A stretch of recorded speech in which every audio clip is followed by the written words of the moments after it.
Assalamualaikum warahmatullahi wabarakatuh. Halo semuanya, selamat datang di video kuliah pekan pertama untuk sesi UAS. Karena pekan ini kita menjalankan kuliah secara online, saya akan menyampaikan materi melalui video ini. Sebelum masuk ke materi utama, saya ingin memberikan sedikit pengantar. Untuk UAS nanti, kita akan mempelajari 5 topik utama, yaitu pencocokan kurva, turunan numerik, integral numerik, serta bagaimana menyelesaikan persamaan diferensial biasa dan persamaan diferensial parsial secara numerik. Bagi yang belum mengenal saya, perkenalkan saya Elis Khatiza, silakan panggil saya Bu Elis. Saya adalah dosen di program studi matematika. Mungkin saya baru sering terlihat belakangan ini, tapi sebenarnya saya sudah bergabung dengan Departemen Matematika sejak tahun 2009. Kuliah online kita ini hanya berlaku untuk pekan ke-9 saja. Dan mulai pekan depan kita akan bertemu langsung setiap hari Selasa ya di ruang perkuliahan. Berdasarkan timeline yang kita punya di bulan April akan ada 4 kali Selasa termasuk hari ini. Namun karena libur di bulan Mei kita hanya punya 2 pertemuan. Dan pertemuan terakhir dijadwalkan di awal Juni. Libur ini memang sedikit membuat jadwal berantakan, apalagi karena praktikum di hari Rabu ini tetap berjalan seperti biasa. Ya, nanti kita akan coba diskusikan bersama bagaimana mengatasi imbas dari jadwal libur ini supaya semuanya tetap nyaman. Baik, sekarang kita masuk ke materi pekan ini, yaitu pencocokan kurva. Topik pencocokan kurva ini sebetulnya masih berhubungan dengan materi UTS, khususnya tentang hampiran fungsi dan interpolasi. Seperti yang sudah kita pelajari sebelumnya, dalam hampiran fungsi, kita sering menemui fungsi yang ekspresinya atau komputasinya itu kompleks. Dan kita ingin mencoba menyederhanakannya dengan cara menghampiri fungsi tersebut dengan fungsi lain, misalkan fungsi P, yang lebih sederhana ekspresinya dan lebih mudah komputasinya seperti itu ya.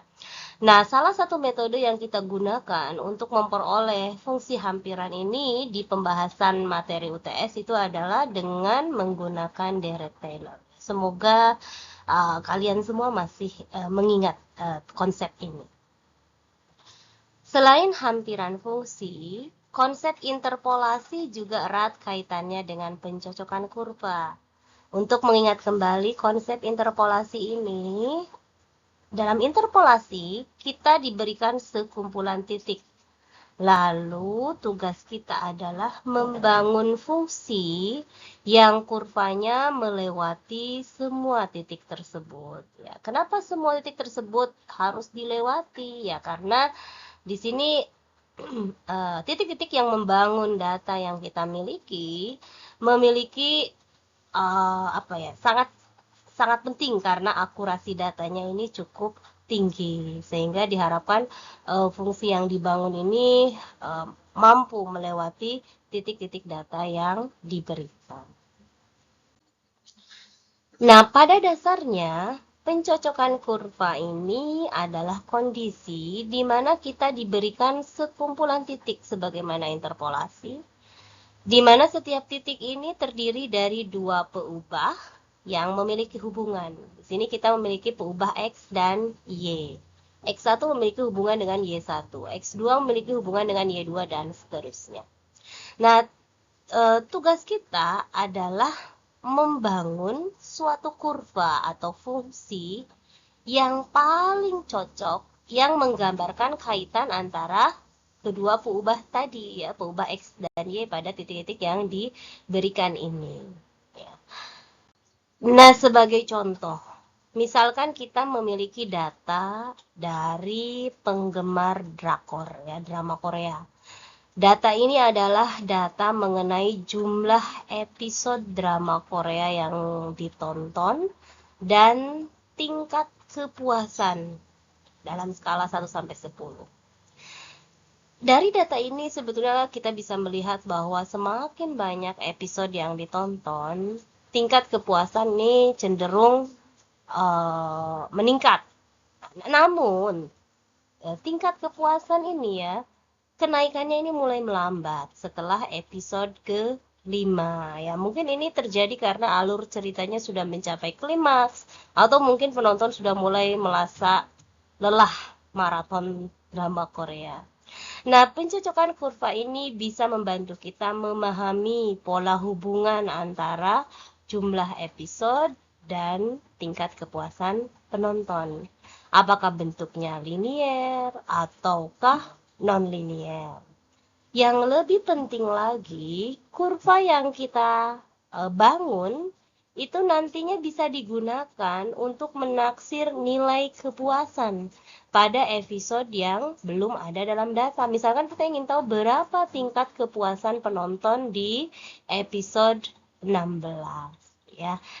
Jadi kita bisa menggunakan kurva hasil pencocokan ini untuk memperkirakannya. Sebagaimana di sini dalam definisi resminya bahwa dalam pencocokan kurva, kurva yang dibangun ini selanjutnya digunakan untuk menaksir nilai data di nilai X yang tidak termasuk dalam data yang diberikan. Nah, dari pengertian pencocokan kurva tadi, mungkin sekilas kita berpikir bahwa konsep pencocokan kurva ini mirip dengan interpolasi. Dan ya, itu adalah hal yang wajar karena interpolasi merupakan salah satu dari jenis pencocokan kurva, dengan ketentuan bahwa kurva yang dikonstruksi harus melewati semua titik data yang diberikan. Namun, selain interpolasi, kita juga memiliki konsep regresi yang merupakan jenis pencocokan kurva yang kedua. Pada regresi, kurva tidak harus melalui semua titik data. Hal ini biasanya terjadi karena ada faktor ketidakakuratan dalam data, misalnya akibat pengukuran yang kurang presisi atau adanya variasi yang sulit dikendalikan. Pada regresi, alih-alih melewati semua titik, kurva regresi akan berusaha merepresentasikan kecenderungan atau tren hubungan antara kedua peubah X dan Y. Misalnya pada contoh drakor yang sebelumnya diberikan, jika ada satu penonton yang tiba-tiba memberikan rating sangat rendah di episode 3, karena misalkan tidak suka dengan plot twist tertentu, kurva regresi tidak akan terlalu dipengaruhi oleh satu titik ekstrim ini, melainkan tetap menggambarkan tren umum.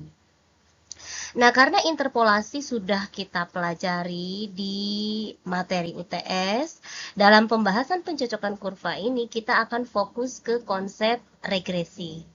Dan dalam praktiknya, kurva yang dicari ya untuk merepresentasikan hubungan antara peubah X dan Y pada data, kurva yang dicari ini biasanya sudah ditentukan, berasal dari suatu kelas atau keluarga kurva.